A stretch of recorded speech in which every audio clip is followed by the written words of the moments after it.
ಮೊದಲನೇ cinema production ಮಾಡ್ತಿದ್ದೀರಾ. I think Sanchit ಅವ್ರ ಜೊತೆ ಇದಕ್ಕೂ ಮುಂಚೆನೇ ಜಿಮ್ಮಿ ಸಿನಿಮಾ ಅನೌನ್ಸ್ ಮಾಡಿದ್ರಿ. ಸೊ ಇವಾಗ ಈ ಪ್ರಾಜೆಕ್ಟ್ ಬರ್ತಾ ಇದೆ. ಐ ಥಿಂಕ್ ಅದೊಂದು ಗ್ಯಾಂಗ್ಸ್ಟರ್ ಥರದ ಸಿನಿಮಾ ಆಗಿತ್ತು, ಇದೊಂದು ರೆಟ್ರೋ ಕೈಂಡ್ ಆಫ್ ಸಿನಿಮಾ ಆಗಿದೆ.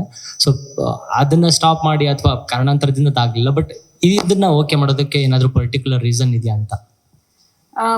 ಇದು ತುಂಬ ಒಂದು ವಿಭಿನ್ನವಾದ ಒಂದು ಕಥೆ, ಎಸ್ಪೆಷಲಿ ಫಾರ್ ಅ ಡೆಬ್ಯೂಟಾಂಟ್ ಅಂತ ನಮಗನ್ನಿಸ್ತು. ಅದರಲ್ಲಿ ಒಳ್ಳೆ ಸ್ಕೋಪ್ ಇತ್ತು ಸಂಚಿತಿಗೆ ತುಂಬ ಸೂಟ್ ಆಗುವಂಥ ಒಂದು ಕ್ಯಾರೆಕ್ಟರ್. ಸೊ ಜಿಮ್ಮಿ ಹೇಗೂ ಅದು ನಡೀತಾನೆ ಇತ್ತು, ಇಟ್ ವಾಸ್ ಸ್ಟಿಲ್ ಸ್ಕ್ರಿಪ್ಟ್ ಸ್ಟೇಜಲ್ಲಿತ್ತು, ಬರೀ ಟೀಸರ್ ನಾವು ಶೂಟ್ ಮಾಡಿದ್ದಷ್ಟೇ. This was also very good for a launch and very different launch ಅಂತ ನಮ್ಗನ್ನಿಸ್ತು.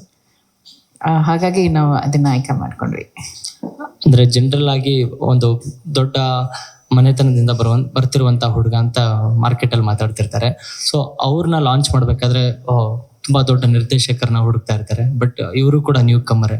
ಸೊ ಅದೊಂದು ರಿಸ್ಕ್ ಫ್ಯಾಕ್ಟರ್ ಅಂತ ಅನ್ನಿಸ್ತಾ, ಅಥವಾ ಏನು ನಿಮಗೆ ನಂಬಿಕೆ ಬಂದಿದ್ದೇನೋ ಅಂತ?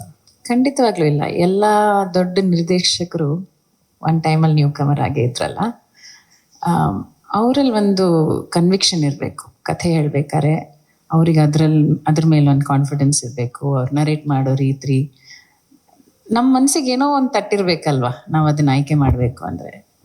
ಸೊ ಹೋಗಿ ಮುಂದೆ ಅವರು ತುಂಬ ದೊಡ್ಡ ನಿರ್ದೇಶಕರಾಗ್ಬೋದು.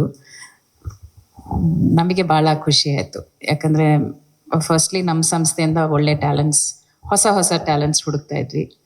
ಸೊ ಹಾಗಾಗಿ ವಿವೇಕ್ ಕತೆ ಹೇಳಿದಾಗ ನಮ್ಮ 3 ಜನಕ್ಕೆ ತುಂಬ ಇಷ್ಟ ಆಯಿತು. ಸಂಚಿತಿಗೆ ಇಷ್ಟ ಆಯಿತು, ಸುದೀಪ್ ಅವ್ರಿಗೆ ಇಷ್ಟ ಆಯಿತು. ಫಸ್ಟ್ ಟೈಮ್ ಕೇಳಿದಾಗ್ಲೇ ಎಲ್ಲರಿಗೂ ಏನೋ ಸಮಥಿಂಗ್ ನೈಸ್, ಡಿಫ್ರೆಂಟ್, ತುಂಬ ವಿಭಿನ್ನತೆ ಇದೆ ಅಂತ ಅನಿಸಿದ್ದಕ್ಕೆ we very happily welcoming Vivek to our team. Karthik sir, ಇಲ್ಲಿ